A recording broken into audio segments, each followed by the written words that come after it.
G'day. A.J. Mahar here. So, the pathologizing, as I've been talking about up and on in little bits and pieces here, the pathologizing of humanity, us versus them. Who does this benefit? What does this mean? Does this have any, like it's a divide and conquer, and what's happening to people, whether diagnosed with something or not, may well be being pathologized. So, there is a pathologizing of humanity happening. It's been happening for quite a long time. So is it just, let me say no, but like, is it just borderline personality? Is it just narcissistic personality disorder? Is it that there is a diagnostic category called comorbid BPD-NPD? I don't know. Is it other, quote, labels, unquote? Is that all that this pathologizing of humanity is about? As if that wouldn't be enough. Is it just for those deemed, quote, mentally ill? What is it really about? Could it, this pathologizing of humanity, could it reach out? Could it have already reached out? Could it be affecting you already and you don't realize it? Because what's normal? If this is the divide and conquer of us versus them, how could it be clear overall? Who's in which category? And again, then we're dealing with categories again. How can this be helpful to anyone? I'm going to start off by reading the abstract of a journal article that I think is really informative on this topic. I really believe that humanity is being pathologized, and even people with mental health challenges or difficulties don't necessarily have to be put in this category of mentally ill, like it's all them over there and everybody else is perfectly fine and normal. I just don't think it's binary, it's reductionist, it's devolving, and it's too simplistic. And it is this divide and conquer of us versus them, whoever is in the us category and the them category. I'm going to start with the abstract from this journal article from Journal of Humanistic Psychology. And I just love this because people think there's only certain sources to go to, and that, whether you agree with me or not, that pathology, humanity is being pathologized, along with the fact that there are many difficulties people have in life with certain things. But to speak to the divide and conquer, and to speak to the hegemony between psychiatry, from the Journal of Humanistic Psychology, the abstract to this paper. And I read this after, so I was thinking about this before. I'm always thinking about stuff. So it's by David H. Jacobs and David Cohen, and it was first published on December 31st, 2009. It is a valid research article. It's entitled, Does Psychological Dysfunction, in quotes, Mean Anything? A critical essay on pathology versus agency. Any effort to discuss or study psychopathology by any name, so in other words, pathology too, must decide how to distinguish between psychopathology or pathology and narratively comprehensible reactions to adverse circumstances of life. A pathology framework which views the distressed individual as acted on by impersonal forces is incompatible with a gentle or an agency-based framework which views the individual as the protagonist in a unique story. Although the Diagnostic and Statistical Manual of Mental Disorders, DSM, recognizes this issue, really where, so I'm back to quoting. It addresses it by postulating that, quote, primary mental disorder, unquote, results from a, quote, psychological dysfunction, unquote, and non-culturally sanctioned reactions to life events indicate mental disorder. In this essay, the authors examine whether the concept of, quote, psychological dysfunction, unquote, can withstand an analogy to that of biological dysfunction. They also examine the DSM's view that, quote, culture, unquote, has already prepared an official evaluation of any reaction to the vicissitudes of life.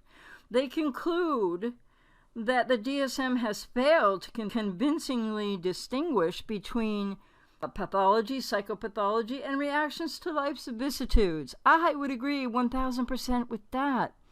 They suggest that the DSM's insistence on separating people's feelings and actions from their own unique circumstances and context amounts to a moral, not scientific enterprise. And may I just add, pseudoscientific enterprise. And then the abstract concludes with this sentence. The study of how people fare in living should abandon the concept of mental disorder and related terms. With that said, it brings up the question, because see, what is psychiatry and some of psychology and the hegemony between psychiatry and big pharma? What is the agenda? What's happening? It's the pathologizing of humanity. There is no more allowance for the average or, quote, normal, unquote, vicissitudes of life, adverse life experiences wherein, like, for example, you could feel depressed because maybe something just happened in your life that's sad and challenging, and it creates a depression. But the DSM and the pathologizing of humanity would have that, oh my God, now you need medication, you need help, because there's no such thing as a normal response to something or an average response to something that doesn't have to be pathologized. This is something I'm passionate about, and I'm always looking into, and I'll be writing about, and maybe a lot of people aren't interested in it, but I think it matters. And I think it matters in the argument. Well, when I say argument, by the way, I'm talking about intellectual debate style argument. I'm not talking about arguing with people. It comes from this humanistic point of view. And I do that when it comes to BPD, and I do that when it comes to mid-range and most of NPD, but not malignant narcissism and beyond. And so do other clinicians. And there's a reason for that. But it's not to challenge people's narrative experience of what they're going through with these people. No, not at all. So what is psychological pathology? Which that article that I quoted in the beginning of the stream really speaks to in humanistic psychology and humanistic view, which is so important. It's getting lost everywhere. So it debunks the DSM and this idea that the pathologizing of everything is fine, and let's leave the context out, and let's vilify everybody who has a problem. And I'm not here to defend people who abuse, and I'm not here to defend people who have traumatized other people at all. But what is psychological pathology? Well, it's the study of causes or components or a course and the consequences of psychological disorders. Okay, what are psychological disorders predicated on? Well, by the DSM and psychiatry, the hegemony with big pharma, they're characterized by, quote, the abnormality, unquote, and, quote, dysfunction, unquote. You might be affected by experiencing something wherein you could be pathologized easily by someone or in general and not even know it. And that's what the problem with that is. And personality pathology refers to enduring patterns of cognition or emotion, behavior that negatively affects a person's adaptation. My goodness, where would that come from? But that they had to have an adaptation in childhood. And many people, and with codependency, with BPD, with NPD, and I'm not trying to normalize their behavior. I'm just saying that, so a person's adaptation, well, the adaptations that young children, infants, toddlers need to make to survive biologically and then emotionally, etc., become maladaptive later. But personality pathology is referring to a person's adaptation. And furthermore, they like to refer to it in a way in which the psychiatry loves to suggest, and there's no coming back from one adaptation becomes a misadaptation, has to be pathologized, because they want you to take those psych meds, and they want people to believe that they are inherently flawed, and it's a lifelong thing. It doesn't have to be. So in psychiatry and clinical psychology, this personality pathology is characterized by adaptive inflexibility, vicious cycles, as if they come out of nowhere, of maladaptive behavior and emotional instability under stress. Now that's wide open to interpretation too, in some ways, and in other ways maybe not so much. What is psychologically normal? Okay, well, normality is behavior that can be normal. Normality is behavior that can be normal. That makes a lot of sense, doesn't it? That can be normal for an individual, intrapersonal normality, when it is consistent with the most common behavior for that person. Oh my God, that just means that borderline personality disorder might be normal for those people with a adaptation that now may be contextually, in a humanistic sense, maladaptive. And again, I'm not making an excuse for abuse, okay? But it's most normal for the person. Normal is also used to describe individual behavior that, now here's the other part, that conforms to the most common behavior in society. So then we get into the sociological construct of conformity and mass thinking and a whole lot of things that really, a lot of problems with that too. So what is normal mental health? Well, according to the World Health Organization, it's a state of, quote, it's a state of well-being in which the individual realizes his or her own abilities, can cope. So then we'd have to ask, what's coping look like? What's coping really mean? With the normal stresses of life. What are the normal stresses of life anymore? We've already established essentially in what I just read that normal is pretty individual, that normal is driven by majority, normal is driven by culture, normal is driven by the in-group, normal is driven by the in-crowd, normal is driven by who's ever trying to define it. And it does, so the normal stresses of life. If you can't cope with the normal stresses of life, well, everybody's normal stresses of life aren't the same. So everybody's adaptation to those stresses of life aren't going to be the same. Does that make everybody pathological? Mental health is well-being in which the individual realizes his or her own abilities, can cope with the normal stresses of life, can work productively and fruitfully. Okay, well, we'd have to define what's that mean too. Doesn't mean the same thing to everybody. And what is able to make a contribution to his or her community. And there and again we have another huge rub, because people who have mental health, and I'm air quoting, diagnoses, that does not mean even, oh, dare I say this, I'm out on a ledge already, I may as well just walk a little closer to the edge. I'm not making any excuses for the behavior of those with BPD or NPD, but how many narcissists out there are, not interpersonally, not in their interpersonal lives, not relationally, but how many of them are making big contributions to their community in other ways? So that doesn't mean we should normalize that. Point overall is the lens through which all of this is being seen is reductionist. And yes, people have their personal narratives and their personal feelings for a very good reason. And then there was one other thing I just wanted to share here really quickly, because this blew my mind. So this goes to something called post-traumatic embitterment disorder. And it actually exists, and people could look and correct me if I'm wrong, but I believe it's in the DSM-5, but I didn't have time to look that up.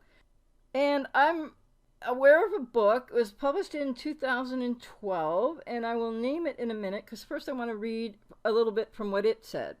So to quote this book, so there's the bad news of people suffering. And so this is a book, this author is referring to at the time of Hurricane Katrina, were proving strangely resistant. People's mental disorders or whatever people were suffering from, which was contextually, in a humanistic view, I think contextual to what they went through in that hurricane, that horrible hurricane. So, but they said they were suggesting that they, being psychiatry, big pharma, were suggesting that many mental disorders were sparked by Hurricane Katrina. They were proving strangely resistant to both treatment and the healing effect of time. Fully 3 years after the fact, the incidence of mood disorders and PTSD linked to this disaster was still rising in Louisiana. To counter such bad news, this is the author speaking, I'll give you the book title in a second. To counter such bad news, Senior Vice President Ken Johnson of the Pharmaceutical Advocacy Group, capital P, small h, capital RMA, announced that no fewer than 301 new medicines were in development to treat mental illnesses, including 66 for depression and 54 for anxiety disorders. It was important, given the worrisome trends, that the public knew that new medications were on the way to help people, quote, live longer, happier, healthier lives, unquote. Ridiculous. It's ridiculous. Of course, I'm still quoting the author, of course, just what types of disorders those 301 new drugs will be tasked to treat depends largely on the American Psychiatric Association, which will soon publish a new edition of its influential diagnostic statistical manual, because this is 2012, this author, the DSM-5, which, I think was published in, 2013. The research journals have been filled with suggestions for changes and additions to the American Psychiatric Association work groups, are currently in the process of hashing out which disorders will be included, changed, or cut. See how arbitrary that is? I think people need to know more about that process and its arbitrary nature, that it is in the power and control of a very small number in psychiatry, a power working group, if you will. They answer to essentially no one. And here's what the author said in 2012. As if to demonstrate the point that the creation of mental illness categories remains as much a social and cultural endeavor as a, quote, scientific, unquote, process, the APA is soliciting input from the public. As for this writing, there is still a, quote, make a suggestion link. You can click on that. This was before the DSM-5 was published, right? And then here's the key thing that this author says that blew my mind. In 2012, this author, who I will tell you in a minute because I have to slide over on my phone and my Kindle to see it, said, quote, if I had to lay up, in 2012, this author says, quote, if I had to lay a bet on which new disorder recently discussed in the psychiatric literature has the most promising future, it would be post-traumatic embitterment disorder, PTED. Describes the reaction to an exceptionally negative but not life-threatening event, such as a conflict in the workplace, sudden unemployment, the loss of social status, and separation from one's social group. Symptoms include embitterment, feelings of injustice and helplessness. And it could be the loss of a relationship, and it could be finding out that you're with somebody with BPD or NPD, and it could be having a parent like that, and it could be a lot of different things, and now they want to describe that with something that they can medicate. So a relatively new, as of 2012 or before, stress-related diagnostic concept termed post-traumatic embitterment disorder, PTED, has emerged. PTED is another clinically meaningful reactive disorder to a stressful life event. However, PTED has not yet been classified in the DSM-5 as of July of 2017. Post-traumatic embitterment disorder is just another clump of words to try to push medication at. But it's not officially in the DSM-5, so maybe it's coming in the next edition. The book, the author is Ethan Waters, and the book is called Crazy Like Us. And no offense to my American friends, the book postulates that the subtitle is The Globalization of the American Psyche, because so much of this stuff is coming from America. That doesn't mean the American people. But yes, America is not only a sort of crumbling empire or an imperialist. It's not only exporting, military bases all over the world, big military and complex, industrial complex, etc. But it's also somewhat of a, quote, empire, unquote, in terms of exporting the American Psychiatric Association's psychobabble for let's label everybody, and pathology and psychopathology up the yin-yang with the hegemony of Big Pharma, because let's get them all on these pills too. So it's called Crazy Like Us, The Globalization of the American Psyche by Ethan Waters. And you betcha there's medication out there for that. And essentially, well, they'll bring meaning or pseudo-meaning to that. It doesn't have any meaning. It is, again, more about people. Can people become embittered? Yes, they can. A good example in movies was Scrooge. Okay, Scrooge was the ultimate embittered. He would have been diagnosed with post-traumatic embittered syndrome or disorder. But maybe people are embittered, and maybe people are struggling, and maybe people aren't always happy. Of course, people aren't always happy, because of life circumstances. And that would make it what? Normal, in air quotes, if normal really was allowed to exist anymore.